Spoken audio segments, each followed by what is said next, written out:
होली पर ननद का गुब्बारे वाला लहंगा।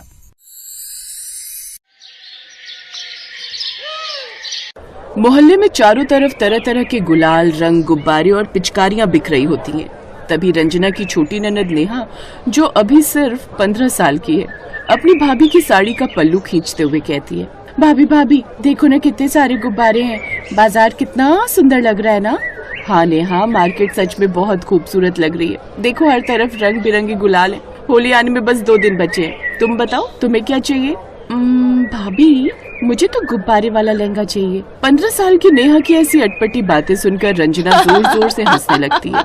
ये देख नेहा मुंह फुला लेती है और अपनी भाभी से कहती है, आप मेरे ऊपर हंस रही हो ना? रुको, आज जब भैया शाम को आएंगे तो मैं उनसे आपकी शिकायत करूंगी।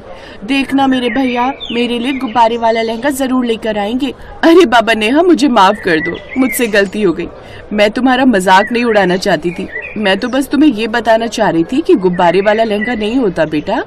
इस गुब्बारे वाले लहंगे की जगह अगर तुम्हें कुछ और चाहिए तो बताओ। अगर तुम्हें स्कर्ट, शरारा या कुछ और चाहिए तो बता दो, पर मैं तुम्हें गुब्बारे वाला लहंगा भला कहाँ से ला कर दूं? नहीं, अब तो मुझे गुब्बारे वाला लहंगा ही चाहिए, क्योंकि आपने मेरा मजाक उड़ाया है। इस तरह नेहा मुंह फुला लेती है। रंजना की अपनी कोई संतान नहीं थी, इसलिए वो नेहा को अपनी औलाद से भी बढ़कर मानती थी और उसकी हर जिद पूरी करती थी। पर गुब्बारे वाला लहंगा थोड़ा अजीब था।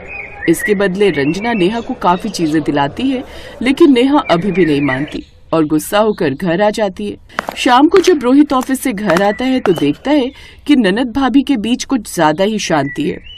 अरे बाप रे, आज दोनों ननद भाभी इतनी शांत कैसे?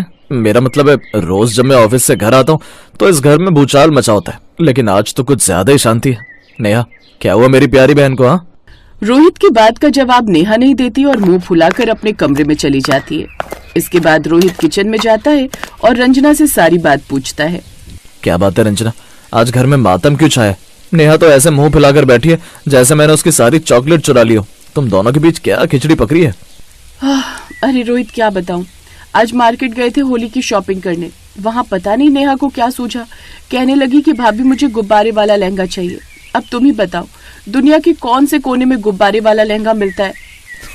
गुब्बारे वाला लहंगा, ये क्या नई फरमाइश है? कहीं उसने टीवी पर कोई कार्टून तो नहीं देख लिया? पर तुम हंस दी होगी तभी वो चिढ़ गई है। हाँ, मुझसे गलती हो गई।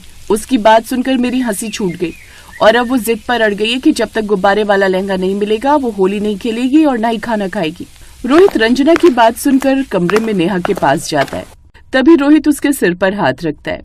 ओ मेरी गुब्बारे वाली रानी, अब उठ भी जाओ। तुम्हारी भाभी बता रही थी कि तुम्हें कोई जादुई लहंगा चाहिए। देखो नेहा, लहंगे कपड़े के होते हैं, गुब्बारों के नहीं। गुब्बारे तो हवा भरते फट जाएंगे।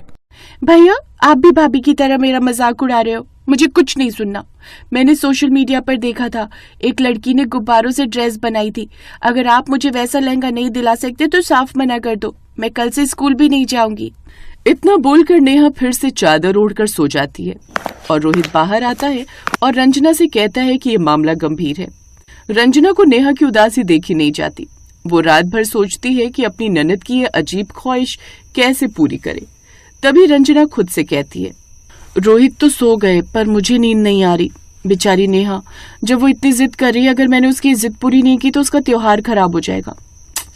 कुछ तो जुगाड़ करना पड़ेगा। अब अगली सुबह रंजना चुपचाप मार्केट निकल जाती है।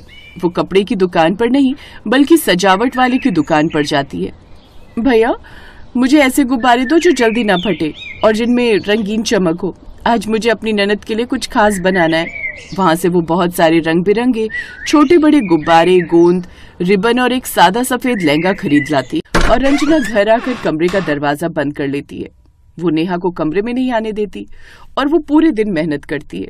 वो सफेद लहंगे के ऊपर एक एक करके छोटे छोटे हवा भरे गुब्बारे टांकने लगती है। शाम तक लहंगा गुब्बारों से लद जाता है और ऐसा लगता है जैसे कोई रंगीन बादल जमीन पर उतर आया हो।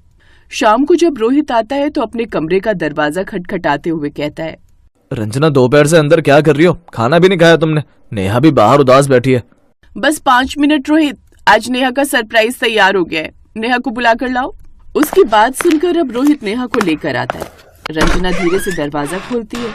सामने स्टैंड पर एक ऐसा लहंगा टंगा होता है जिसे देखकर नेहा की आंखें फटी की फटी रह जाती हैं। लहंगे के घेरे में गुलाबी, नीले, पीले और हरे गुब्बारे सजे होते हैं। भाभी, ये तो वही है, बिल्कुल वैसा ही जैसा मैंने सोचा था। ये कितना सुंदर है, आपने इसे कैसे बनाया? तुम्हारी खुशी के लिए कुछ भी नेहा, ये तुम्हारा गुब्बारे वाला लहंगा है, पर याद रखना इसे पहनकर तुम्हें बहुत संभल कर चलना होगा। अगर किसी ने सुई चुभाई तो लहंगा गायब हो जाएगा। नेहा खुशी के मारे रंजना के गले लग जाती है। रोहित भी रंजना की मेहनत देखकर दंग रह जाता है। होली वाले दिन सुबह सुबह नेहा वही लहंगा पहनकर तैयार होती है और अब जब मोहल्ले के न सिर्फ बच्चे बल्कि और भी लोग उसे देखने के लिए घर के बाहर जमा हो जाते हैं।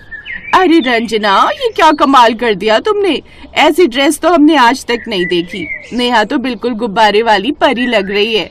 देख लो आंटी, ये मेरी भाभी का टैलेंट है, अब कोई मुझे रंग लगा कर दिखाए। नेहा घर के बाहर आती है, पर एक प्रॉब्लम खड़ी हो जाती है। लहंगे का घेरा इतना बड़ा और फूला हुआ होता है कि नेहा गली में ठीक से चल भी नहीं पाती। उसे डर लगता है कि कहीं कोई गुब्बारा फूट ना जाए। तभी मोहल्ले का शरारती लड़का चिंटू पिचकारी लेकर वहाँ आता है। ओ नेहा दीदी तो गुब्बारा बन गई हैं। अब देखो मैं कैसे निशाना लगाता हूँ। खबरदार चिंटू, अगर एक भी गुब्बारा फूटा तो मैं तेरी सारी पिचकारियां तोड़ दूंगी, दूर रह मुझसे। रंजना और रोहित बालकनी से ये सब देख रहे होते हैं। नेहा बड़ी शान से खड़ी होती है, पर जैसे ही वो कुर्सी पर बैठने की कोशिश करती है तभी तेज आवाज आती है। पटाख से एक गुब्बारा फूट जाता है। भाभी देखो, एक गुब्बारा कम हो गया, अब मैं क्या करूं?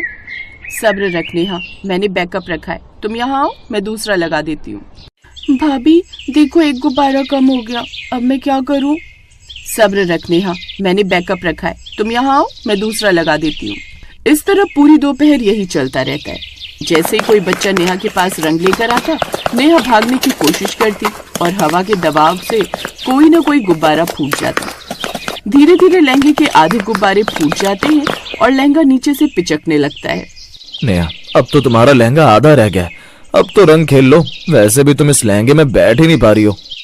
इस तरह नेहा का मूड खराब होने लगता है। तभी रंजना उसके पास आती है और उसके हाथ में गुलाल की थाली थमाती है। नेहा, कपड़े और लहंगे सिर्फ दिखाने के लिए होते हैं, पर असली होली तो मस्ती में है। तुमने अपनी फोटो खिंचवा ली, सबको अपना लहंगा दिखा दिया, अब इस लहंगे का मुंह छोड़ो और चलो सबको रंग लगाते हैं। पर भाभी, आपकी इतनी मेहनत बेकार चली जाएगी। मेरी मेहनत सफल हो गई क्योंकि तुमने इसे पहनकर जो मुस्कान दी वो अनमोल थी। अब चलो रोहित भैया को नीले रंग से रंग देते हैं। रंजना की बात सुनकर अब नेहा जोश में आती है, पूरे मोहल्ले को रंगों से भर देती है। शाम को जब सब थक कर बैठते हैं, भाभी सच कहूँ तो गुब्बारे वाला लहंगा फोटो में तो अच्छा लगता है, पर असली मजा तो इस निर्मल कपड़ों में ही आता है। शुक्रिया मेरी हर जिद पूरी करने के लिए। उसकी बात सुनकर अब सब हंसने लगते हैं।